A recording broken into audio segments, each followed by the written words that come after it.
What's going on, everybody? Dr. Jade here, and today I want to talk to you about the idea of what you should be eating for optimal metabolism in a very simple way, because I know that this stuff can get confusing for a lot of you, and I want to make it more simple, or as simple as we can. So what the research essentially tells us is that we want to eat a diet that maximizes satiety, in other words, keeps us full for a very long period of time and fills us up fast.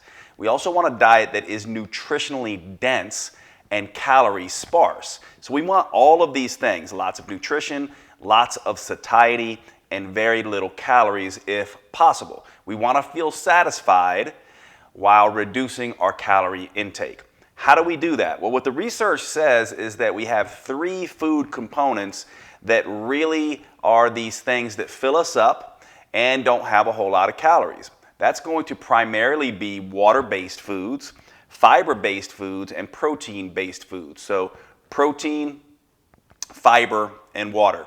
I like to use the acronym PFW for this: protein, fiber, water, protein, fiber, water. Now, of course, not all of us are experts in what foods contain protein, fiber, and water. And so I have a really interesting sort of alliteration, I think that's the word for it, that I use to help people understand this. And it is soups, salads, scrambles, shakes, and stir fries.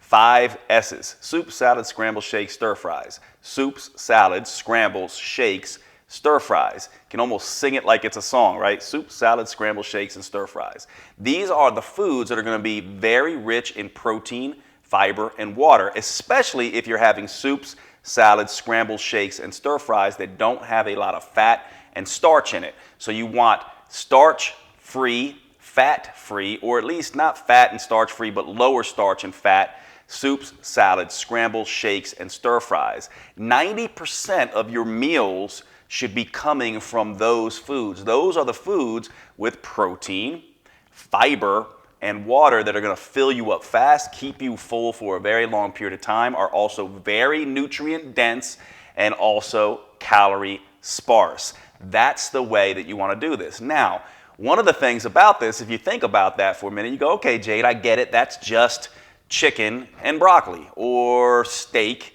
and vegetables, or chicken or salmon and salad, right?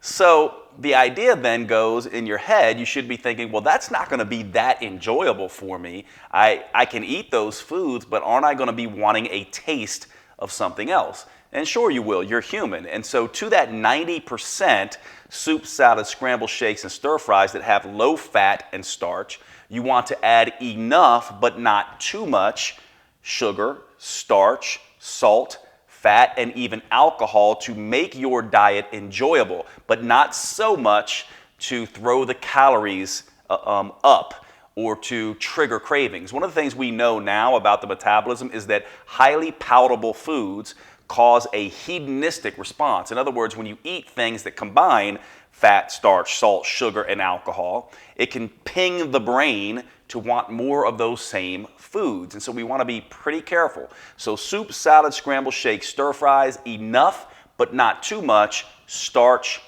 fat, sugar, salt, and alcohol. And of course, this is going to take some trial and error, which is part of the reason that you're involved with metabolic living and the whole metabolic detective framework that we teach. And so that's what I want you to be aware of. So from now on, that should be your mantra: soups, salads, scramble, shakes, stir fries. How many of you, check in with yourself, are eating predominantly those foods? And then you want to sprinkle, almost like condiments, the starch, the fat, the salt, the alcohol, and the sugar. So hopefully that's helpful for you.